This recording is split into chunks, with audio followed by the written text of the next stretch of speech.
Big breaking news আজি 10 number বিলাহীপাৰা বিধানসভা সমষ্টিৰ পৰা আগন্তুক 2026ৰ অসম বিধানসভা নিৰ্বাচনৰ বাবে কংগ্ৰেছ দলৰ প্ৰাৰ্থিত্বৰ পত্ৰ দাখিল কৰে ধুবুৰী জিলা কংগ্ৰেছৰ সংখ্যালঘু বিভাগৰ অধ্যক্ষ আলতাফ হুছেইন। অসম প্ৰদেশ কংগ্ৰেছ কমিটিৰ কাৰ্যালয়ত আনুষ্ঠানিকভাৱে মনোনয়ন পত্ৰ দাখিল কৰে আলতাফ হুছেইন। শিক্ষা, ক্ৰীড়া, সাংস্কৃতিক যুৱ উন্নয়ন, নাৰী সবলীকৰণ আৰু সমাজ সেৱাৰ ক্ষেত্ৰত যোৱা বহু সময় ধৰি সক্ৰিয়ভাৱে কাম কৰি আছে ধুবুৰী জিলা কংগ্ৰেছৰ সংখ্যালঘু বিভাগৰ অধ্যক্ষ আলতাফ হুছেইন।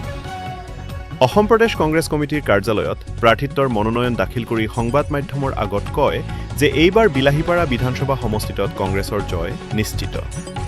দলে যদি যোগ্য বিবেচনা কৰি মোক টিকট দিয়ে তেন্তে এইবাৰ বিলাহীপাৰা বিধানসভা সমষ্টি আমি উদ্ধাৰ কৰিবলৈ সক্ষম হ'ম।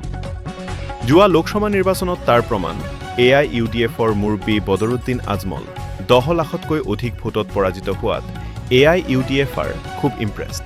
ভোটত পৰাজিত হোৱাত AIUDFৰ ভেটি দুৰ্বল হৈছে।